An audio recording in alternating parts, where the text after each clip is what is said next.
Also, remember the guy who shot the black guy in the parking lot in Florida? He was picked up for manslaughter. Let's clap that shit up. Yeah. We didn't think that was gonna happen. Yeah, because it was a lot of talk about the stand your ground. Yeah, but she got a lawyer, right? Yeah. And what the lawyer quickly pointed out. See, again, I'm taking y'all on the jury stand, right? That once the black guy pushed him down and saw the weapon, he started retreating. So now there is no threat. So that little megasecond could be the difference in winning or losing the case, all depending on how good your lawyer is, right? So yeah, he pushed him down, but if he pushed him down and he was continuing to barrel over top of him, okay, he pulled this joint, he killed him. This is an open shut case. Remove your emotions from the equation. That's not what happened, right? That megasecond when he saw that gun, he started backing up. And that means you are no longer technically in danger, and you fired anyway. So now we have a situation where it's been reviewed and we have charges being filed. Yeah. And that's a starting point. Doesn't mean, because now we're going to go to the point where I said, where there's a jury involved. And that white guy's jury is going to paint this black guy to be 6'7", 700 pounds. And Lord, don't let him have a criminal record. And yo, the way they pick these juries, I was watching the Trayvon Martin case, and the way they were picking the jury, and the way they were that was disgusting. Oh my God! If you haven't been watching and following the Trayvon Martin trial, the minute I saw those jury, I knew it was over. It's how can you not have a jury of his peers in the mix on that? And pick all white jury and women at that, and then it was who have a little bit more conservative views. And it was telling because they were asking the women, they were asking the jurors questions about him, and they were just like, yeah, his father wasn't in his life, and that was a lie. It was like, too bad his father wasn't in his. Then one of the juries was like, yeah, well, you know, he if he had been doing good in school, he wouldn't have been in that neighborhood and wouldn't have got killed. That's like saying if I didn't make a left turn and go down a street I never been down and got shot, I wouldn't have got shot if I didn't get lost on the highway and get off the wrong exit. That's the dumbest shit I've ever heard. Yo. But it goes back into the mindset of how these white people think and view us in particular. On a real, just mundane level. On a mundane level. You know what I mean? So this is why we don't win in a court of law. This is why the OJ case, he did that shit, was so important to us to get that victory. He did that shit because it represented years and years of injustice, right? So we didn't give a fuck. You know what I mean? Right. I yelled out the top of the window, "Free the Jews." It was a happy moment for me. He did that shit. You know what I mean? So just understanding the concept. So I'm hoping that some justice can be had here. You know what I'm saying? Because especially now, their lawyer is going to say that this white man is always out in front of this location. Right. He's proven to be a racist, and they're going to bring witnesses forward that say, yeah, he tried to bait me into some shit. He was always trying to bait me. Now the white guy's lawyer going to say, doesn't matter if he's David Duke. That has nothing to do with my client's personal way he lives his life. He was pushed down by a 6'7" gorilla. What I learned from watching like the OJ case, like the OJ documentaries, in watching the Trayvon Martin thing, it's theatrics. Like I have to paint a picture, no matter what the law says. So you just got if it goes to trial, wiggle of doubt. If you have to get a jury, you have to. It's now you're performing for the jury. You have to paint a picture. So what's his name? The one OJ's lawyer, the black Johnny guy. Cochran. Johnny Cochran was in his shit. He was in his bag.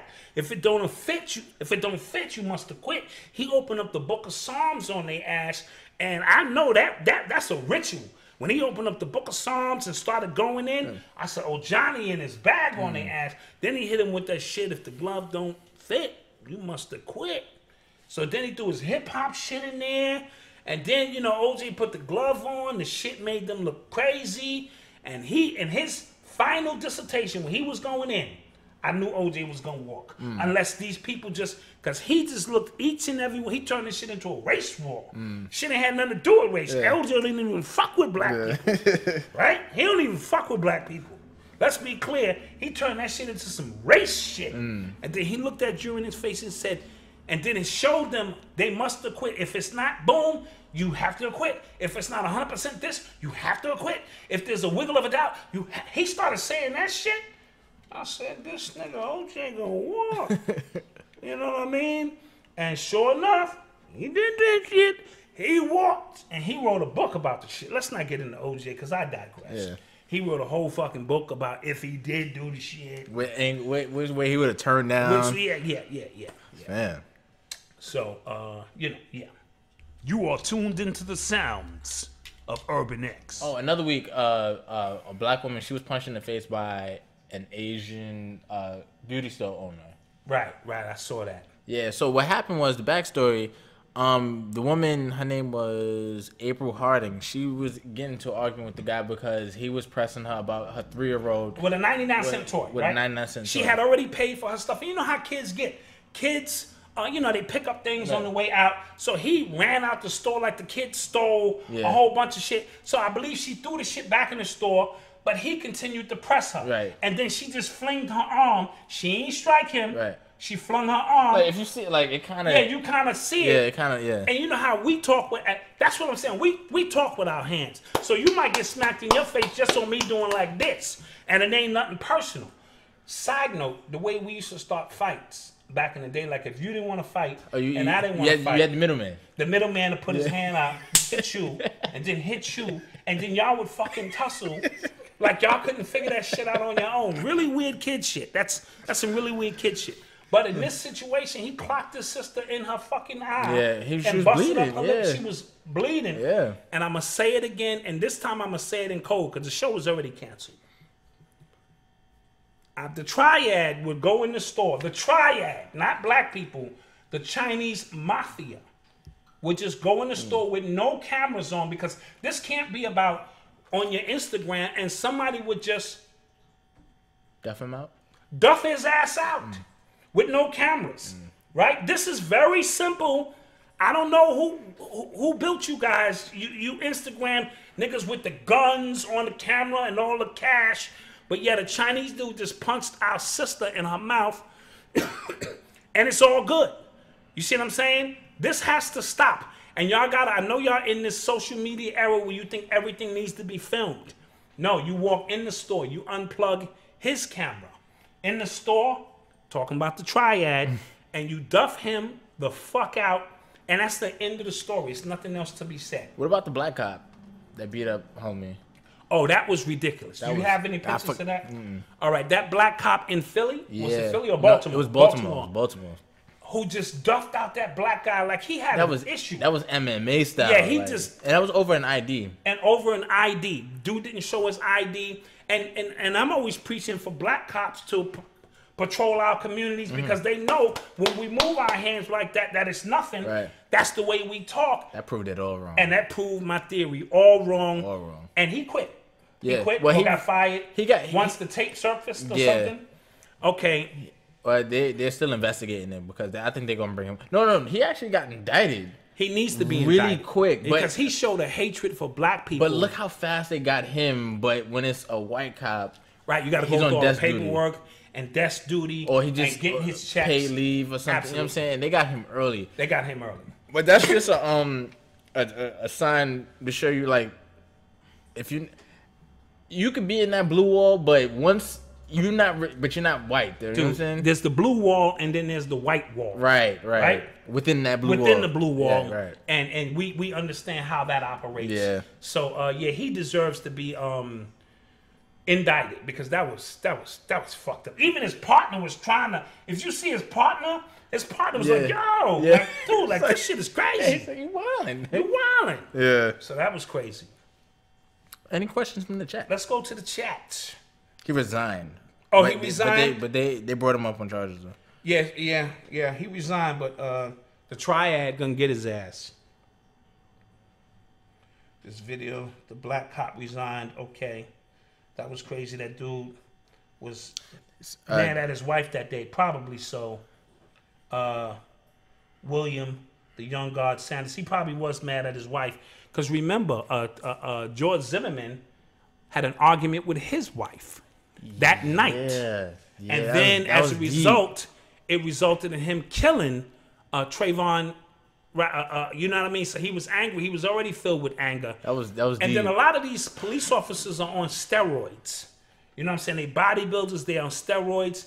And let me just say this. They cannot, to them, you're a bunch of gorillas. Mm-hmm. That's it. And they're just here patrolling the zoo. They have no feeling, no compassion for you.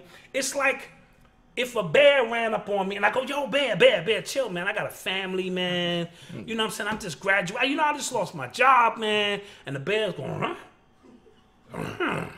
And I'm like, you know what I'm saying? You know, we can get high a little bit, and me and the bear going over my problems.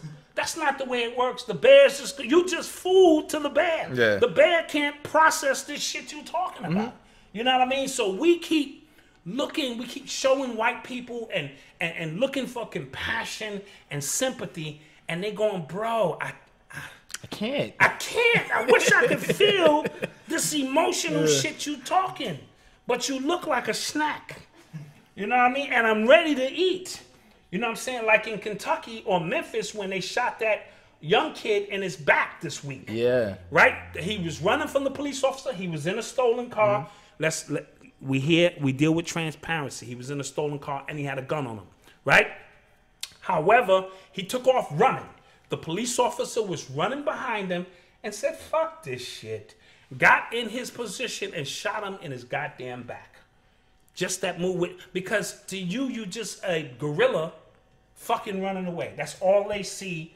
And so charges have been brought up here and we'll see where this goes. So these people have been raping, torturing, murdering us for 400 years. And we going, yo, man, like they're going to go, you know what, man? Damn, man. My fault. Until you showed that shit to me on tape. My fault, man. I didn't know we was doing that to y'all, man. Until he kneeled. I didn't know there was even issues, man. My fault. We the white people, man. We sorry. No. It doesn't work that way. Yeah, I saw a headline of an article. It said like white men is like one of the most offensive things. It was written by a white dude, but it was like one of the most offensive terms you can call somebody.